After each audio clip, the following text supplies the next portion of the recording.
Hey everyone, how's it going? Welcome back to another video. So let's talk about Fear the Walking Dead's mid-season finale, and boy did we all get trolled.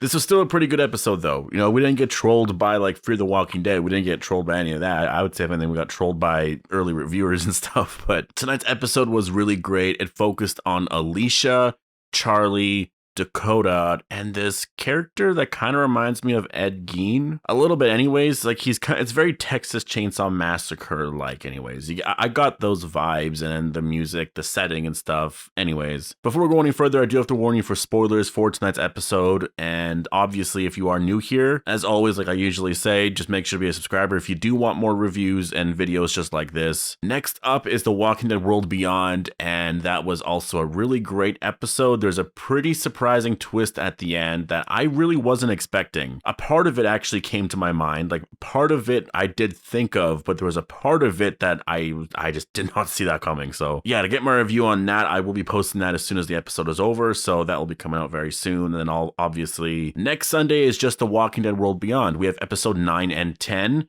I will be posting separate reviews for that, just because I don't want to combine both of them as like one arc. It's kind of hard to do that. So I'll do 9. I will review 9, just like however 9 is going to be. Maybe I'll review it. And no, I don't like posting spoilers before the episode airs. So I'll review it and it'll come out right when the episode's over. You guys can watch that. And I guess you'll be watching 10 at the same time kind of thing. I'll post 10. The season 1 finale, the review for that will be coming out next Sunday. And I mean, with the revelations that came out of tonight's episode, I definitely am very excited for The Walking Dead World Beyond. And yeah, as we stand, The Walking Dead universe is definitely really exciting, and it's hilarious because it's like The Walking Dead has nothing to do with it, like the main show. That's still exciting. It's just that like all the hype right now about the universe and stuff is about these two shows. So anyways, if you want videos on all that, just make sure to be a subscriber. But Strand's convoy gets attacked. That is basically the premise of this episode. We start off with Dakota going missing, and now Strand is freaking out because he needs to find her and he doesn't want to piss off Virginia, because if he pisses off Virginia, I mean, bad things are going to happen, right? So, and that's what Virginia said later on in the episode too.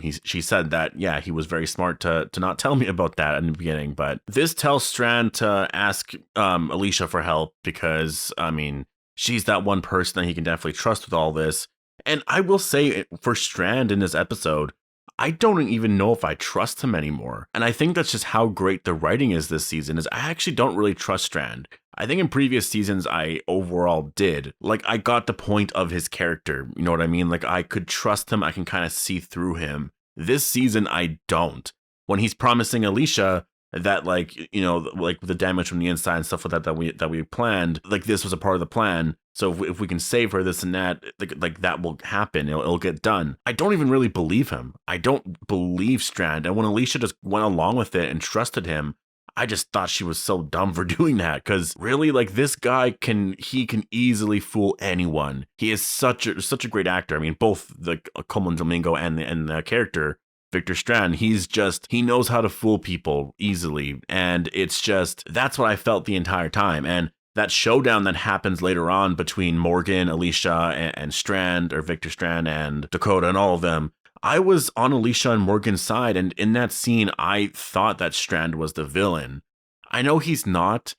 I know he's playing Virginia, but you also don't really know, right? Like, you don't really know if Strand is doing that, because Strand is always in it for himself. That's kind of, from what I remember of the character in the earlier seasons, season 1 anyways, he is someone who is really very much for himself. Maybe he's learned some things on the way, but those are basic survival instincts that he has, right?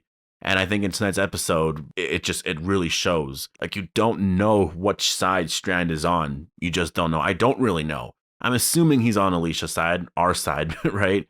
But I don't know. This season could really go either way. So I'm enjoying that part of it. Alicia does find an old cabin, and there's a lot of taxidermy animals. You meet this guy that I think his name is Ed, and I'm guessing that's a play on Ed Gein. Obviously, the guy that is based off of, or Texas Chainsaw Massacre is based off of. I'm guessing so anyways. But Dakota's with this guy, and I thought at first that this was just already planned, that Dakota knew this person already, but no, she just really trusted this guy, which was kind of creepy. The guy ended up being not that bad, though. He did some pretty creepy stuff with taxidermy, but like, I don't find taxidermy creepy at all, but I think that just the stuff with the music, wanting the walkers and doing the things with the walkers, calling them as creations and stuff like that, just like that. I understand his reasoning behind it. He definitely was a good person. It's just that a part of it was, it came across as creepy, obviously, right? I also want to mention that when they're playing chess, she mentioned the Queen's Gambit, and that show just came out like 3 weeks ago, 2-3 weeks ago, or something like that. And I love that show, Queen's Gambit on Netflix. I watched all of it. It was just amazing. It makes me want to play chess. It really does. But the first time I ever heard of Queen's Gambit was just from the show. I saw the title and I didn't even know what that was. And then I learned that it was a move. And then it was mentioned on the show here, but they filmed that months ago, like months and months and months ago. So unless they knew of something, or unless it's a pretty popular chess move, I don't know. I don't really know anything about chess, but yeah, they mentioned that. I was like, oh, it's kind of funny that's interestingly timed. Alicia then makes a deal with Virginia, saying that if I bring Dakota back to you, you will let me and Charlie go. And then I will talk about the stadium talk. I will talk about the whole Madison thing. I most likely will be doing a video later on talking about it because there's an interesting thing here with it. But yeah, the point here was that she was just trying to make a deal to escape because she wanted to go to the stadium. Because going to the stadium is just, that's the only place she knew. It was very close. And I'm guessing if she went there, she would be hoping that she could find maybe her mother there. Anyways, the guy here finds them trying to escape. Walkers come in and then he dies on the ground. I'm going through this pretty fast here, but he sacrificed himself because of his creations. You learn about the tragedy of his family and all that. And the music blaring out of the speakers, the call of the walkers this way. All of it was just creepy. And the visuals are amazing. And that's actually one thing I wanted to mention was that Fear the Walking Dead, usually the complaint is it looks too gray and it looks really bad. But this season, it's looked amazing. I think they've actually changed that. I think they saw the criticism of the gray tone, the gray filter or color grading or whatever, just the desaturation of everything. And they were like, you know what? Maybe we will just change it. Because for season 4, it was very gray, like very, very gray. And then I think they changed it a bit for 5, but it was still like that. It didn't really change too much. But then 6, they've just went in a really interesting direction with it. Does not look like The Walking Dead, but it looks visually like amazing. I am a fan of it. So I just wanted to mention that because I noticed that and I figured that I would obviously say that because I spent so long complaining about how gross and disgusting it looked in season 4 and 5. That I should mention that about the fact that it actually looks really amazing. And I think visually it looks the best that it ever has. Because in season 1, 2, and 3, it had this like yellowish filter to it that I didn't really like too much. And then season 4 and 5 had this gray filter and it just, I don't know. Now it looks a lot better. Now it looks really amazing. Each episode is just like, it's done differently. Because that episode, I think it's episode 5 with Sherry and Dwight, that was very, very like blue colored tones. It was very like cool tones, but it still worked, right? Like this whole season just kind of has its own tone per episode. And I think it works. The gray filter or gray color grading or whatever, I just had an issue with it mostly because it's like halfway between going black and white and just like normal standard color for television. And it's like my mind couldn't like understand what it was trying to do. It was just like, are you trying to be black and white? Are you trying to do color? Like, what is going on here? Anyways, I'm happy they changed that. This season has just looked amazing. And then we get Morgan. Morgan appears. Alicia learns that Morgan has survived. And then, that was just pretty amazing. Morgan saved them all. Morgan wants to take them back to this community that he's building. But Alicia wants Dakota to go too. They had this whole argument. But in the end, Morgan decides, you know what? Well, Dakota can come. So Morgan's taking Dakota, Alicia, and Strand finds them. Like I said, they had the interesting showdown, but then Strand just let them go. And then Strand had to go tell Virginia. And then that just went down how it went down. And then we saw Grace appear at the end. That was the big cliffhanger that Grace is here. Because I guess everyone has been wondering for quite some time what happened to Grace. And I'm kind of saying that sarcastically. Part of me was wondering what happened to her, though. Like, she just wasn't seen anywhere. So I was wondering what happened to Grace. But like we know now, she is still pregnant. So it hasn't been that much time. I mean, I don't know how far along she was in like season 5's finale compared to now. But that's, like it hasn't been years. So obviously. But no Madison.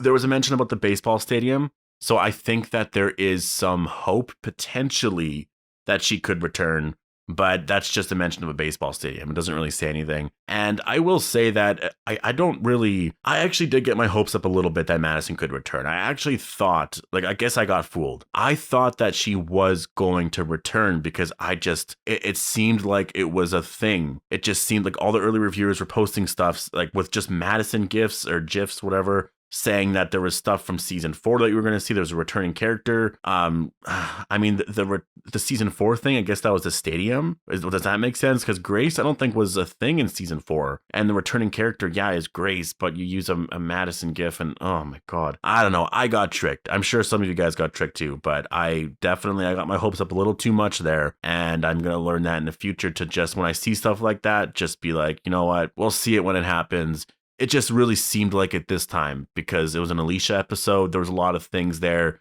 And it wasn't just a few people saying it. It was quite a bit of people saying it. So we all got trolled. And that wasn't AMC's fault or anything like that. They've mentioned nothing about any of that. It really was just people who've watched the episode earlier. And I don't even know if that was their intention or not. Regardless of that, it's just, yeah. Regardless, though, tonight's episode was really awesome. I was excited to see Grace at the end. That really wasn't much of a cliffhanger, but then again, episode 7, this wasn't meant to be the mid-season finale. The mid-season premiere, which will be now episode 8, is probably going to play out a lot like a mid-season finale. So when it returns, it's probably going to be a pretty big episode. The episode 8 and 9 are going to feel like a two-parter thing, because I'm sure episode 8 will end with a cliffhanger of some sort, because that was supposed to be the mid-season finale, but we have still not learned who saved Morgan yet. Like, we still don't know that. So I'm a little confused on that. I really don't know. I don't know. Like if the showrunners do any interviews tonight, I'll do videos and all that to talk about all that. But yeah, this was the mid-season finale. I enjoyed all of it. I probably will be doing a video later on or tomorrow about the whole Madison dilemma, and just if we do learn information on it anyways. If there's no talk about it, no mention, nothing, I won't. But if there is something about it, then yeah, I'll talk about it. Anyways, another great episode tonight. Post all your thoughts down below. Hope you guys all enjoyed the video. Stay tuned to check out my Walking Dead World Beyond episode 8 review coming out within the hour, obviously. And I'll see you guys in the next one.